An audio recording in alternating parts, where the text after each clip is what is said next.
Hai, Assalamualaikum. Berjumpa lagi di Pokok Hijau Channel. Sebelum ni saya banyak buat video mesin berkenaan dengan pertanian dan sebagainya. Kali ini saya nak buat satu video berkenaan dengan landscape. Macam mana kita boleh gunakan chipping stone. Chipping stone yang batu halus begini sebagai landscape di kediaman. Okay, chipping stone berbeza berbanding batu tiga suku ataupun kita panggil batu kasaran yang lebih kasar. Chipping stone dia halus begini. Okay. Dan chipping stone ni kita boleh guna menggantikan rumput. Jadi teruskan dengan video ini, saya akan tunjukkan selepas ini.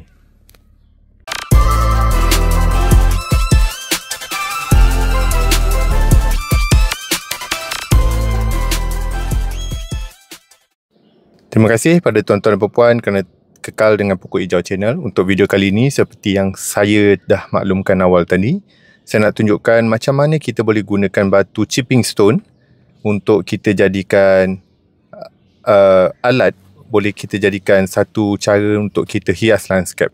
Okey, kalau tuan-tuan dan puan-puan tengok di kawasan ini, kawasan yang sempit ini, biasanya developer akan letak tanah dan tanam dengan rumput. Dan untuk kawasan sempit begini, satunya tuan-tuan dan puan-puan, kalau tak ada mesin potong rumput, leceh lah nak tanam rumput. Dan kalau ada rumput, tuan-tuan dan puan-puan tak ada mesin, kena upah orang. Kawasan terlalu kecil, nak upah orang, nak bayar berapa, rugi pula kan.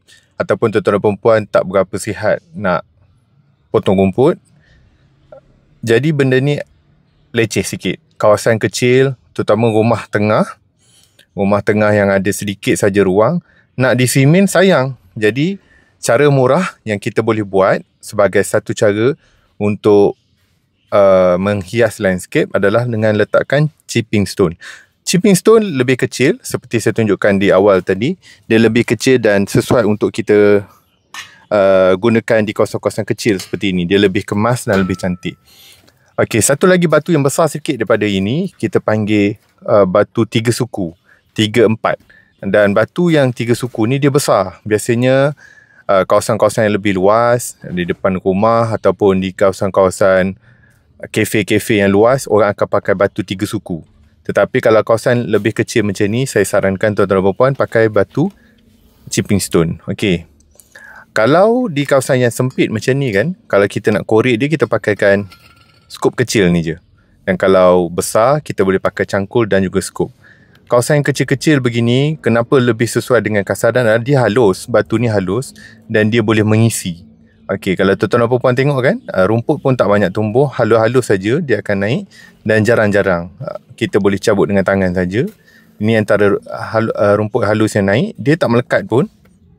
Dia naik sedikit saja sebab antara chipping stone ni dia terlekat jugalah debu dan pasir halus. Bila dia orang pecahkan batu ni, jadi adalah juga rumpai yang akan naik, tetapi sangat sedikit dan dia punya akar tak melekat pun. Kalau kita tarik, tuan-tuan dan puan tengok, dengan akar-akar sekali ikut. Jadi kalau kawasan kecil macam ni, saya cadangkan batu chipping stone sesuai untuk tuan-tuan dan puan punya landscape lah. Saya harap perkongsian ni tuan-tuan dan puan nanti adalah idea nak buat. Okey, dari segi dalam kan, dia bergantung pada tuan-tuan dan puan. Saya di kawasan ni saya buat dalam lebih pada 3 ke 4 inci kerana pertamanya adalah saya order batunya banyak. Saya order lori 6 tan. Kalau tuan-tuan tengok lebih daripada separuh tangan. Kedua, tempat ni memang saya korek lebih supaya nanti kalau hujan, air akan bertakung di situ. Di dalam batu kasaran dan kawasan tu nampak macam sejuk sedikit. Dan rasa dia punya sejuk tu, air tu bertakung di situ. Dan ada setengah tempat memang dia orang guna batu tiga suku atau batu kasaran. Dia orang korek tanah untuk jadikan tempat takungan air. Air itu akan masuk dan dia akan memenuhi sekitar batu-batu yang dia orang letak tu. Okey, untuk korek hanya perlukan 3 alat lah. Satu cangkul, skop yang besar tu dan juga skop yang kecil. Dari segi penjagaan, batu kasaran juga kalau tuan-tuan dan puan tengok ada 2 tempat yang saya buatkan batu kasaran ini. Di depan, di dalam dan di depan. Biasanya dia punya maintenance adalah kita nak kemas daripada daun-daun lah. daun-daun dan juga ranting-ranting kecil. Kalau kita tengok dalam video ini, ada daun sedikit dan juga ranting-ranting daripada pokok leopard tree ni. Kalau tuan-tuan dan perempuan tak ada blower, kutip dengan tangan. Kalau ada blower macam saya, okey, kita terus pakai blower je. Blow sahaja dan kita tolakkan daun di satu sudut dan kita boleh kutip. So dari segi maintenance sangat senang, nampak kemas, dan kita boleh kalau tuan-tuan dan perempuan tengok sini, kita luruskan saja dia punya batu tu, kita ratakan hujung ke hujung. Tuan-tuan dan perempuan boleh buat parking kereta, boleh parking motor atau basikal anak-anak. Jadi dia nampak kemas. Okey, dari segi penjagaan sangat senang. Kalau ada racun, apa-apalah racun yang saya pernah share sebelum ni, racun rumpai pun boleh pakai untuk kalau matikan pokok-pokok yang tumbuh di celah-celah, ataupun kalau rajin cabut pakai tangan macam tadilah. Okay, kalau tuan-tuan tengok rumput daun-daun kering tu dia tak melekat pun. Kita just hanya perlu blow, tolakkan saja ke hujung dan dah sedia untuk kemas. Sangat simple. Dan saya rasa tuan-tuan dan perempuan sesiapa pun boleh kemas, tak ada masalah. Dan ini salah satu landscape lah cara kita nak indahkan rumah, kediaman. Ataupun kalau tuan-tuan dan perempuan ada rumah customer yang minta benda macam ni, boleh tunjuk lah. Ini sampel. Kalau kita guna batu chipping stone. Dan chipping stone ni kalau kita tengok dari jauh, dia nampak kemas. Cumanya dari segi colour, tuan-tuan dan perempuan kena tengok dengan supplier. Supplier yang saya dapat ni daripada Rawang. Saya beli 6 tan. 6 tan dalam 480 atau 500 macam tu. 6 tan.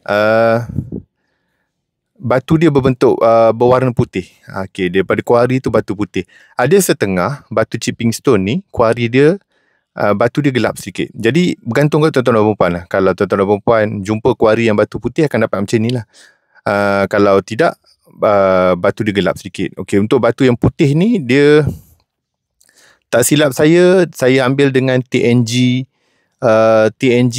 syarikat nama TNG daripada Rawang. Dan penghantarannya pun sekali dah dengan kos 520 atau 480 untuk 6 tan. Dan kalau kita dah tiupkan begini satu tempat, tuan-tuan dan perempuan dah boleh sapu, dah kemas. Senang je. Jadi saya harap perkongsian ini sedikit sebanyak tuan-tuan dan perempuan ada idea lah untuk landscape kediaman. Bukan saja limited kepada mesti kena tanaman rumput. Tuan-tuan dan perempuan juga boleh gunakan batu kasaran ini untuk sebagai cara untuk kita cantikkan kediaman lah, sebagai landscape, hardscape yang kita boleh buat di rumah, menggantikan rumput ataupun tanah yang biasa kita dah tengoklah di sekeliling. Batu kasaran ni tak ramai buat. Biasanya kafe-kafe hipster yang akan buat. Cuma kafe hipster kalau besar dia pakai batu 3 suku. Okey. Sebenarnya apa yang asalnya plan di rumah ini, saya buat rumput artificial. Kalau depan tengok dalam tu rumput artificial. Cuma di depan ini saya tinggalkan lah, saya tak letak rumput sebab saya rasa kalau semua nampak hijau tak cantik. Dan biarlah ada beza-beza sikit di luar dan dalam. Nanti saya akan buat juga video macam mana nak tanam rumput artificial. Dia sebenarnya prosesnya sama. Pertama korek. Untuk kedalaman macam tadilah saya kata, boleh dalam sehingga lebih pada 3 inci ke 6 inci, bergantung kepada tuan-tuan dan perempuan. Tetapi secara amnya tuan-tuan dan perempuan boleh korek tanah sekitar 1-2 inci dah cukup. Macam di depan ni 1-2 inci je saya korek. Dan boleh letak batu kasaran, batu chipping. So, chipping stone ni dia halus. 1-2 inci dah kira banyak dah. Kalau tuan-tuan dan perempuan pijak, tersepak pun batu tu nampak masih penuh dan kemas di atas landscape tu. Setakat ini saja video untuk kali ini. Terima kasih kepada tuan-tuan dan perempuan yang setia dengan Pokok Hijau Channel. Subscribe, like dan share. Pada tuan-tuan dan perempuan yang masih baru dengan Pokok Hijau Channel, saya mohon untuk tekan butang subscribe dan like. Jika ada komen apa-apa, boleh letakkan di bawah. Terima kasih untuk video kali ini. InsyaAllah akan datang saya akan buat video-video lain. Dan di sini juga saya akan tag lah apa-apa produk berkaitan dengan video ini. Jadi tuan-tuan dan perempuan boleh beli di Shopee dengan mudah. Tak perlu bertanya-tanya. Klik saja boleh nampak produk-produk yang berkaitan dengan video yang saya buat ni. Baik, jumpa lagi pada video akan datang. Dan saya harap video ini membantu tuan-tuan dan perempuan untuk mencantikkan landscape di rumah. Bye-bye. Jumpa lagi.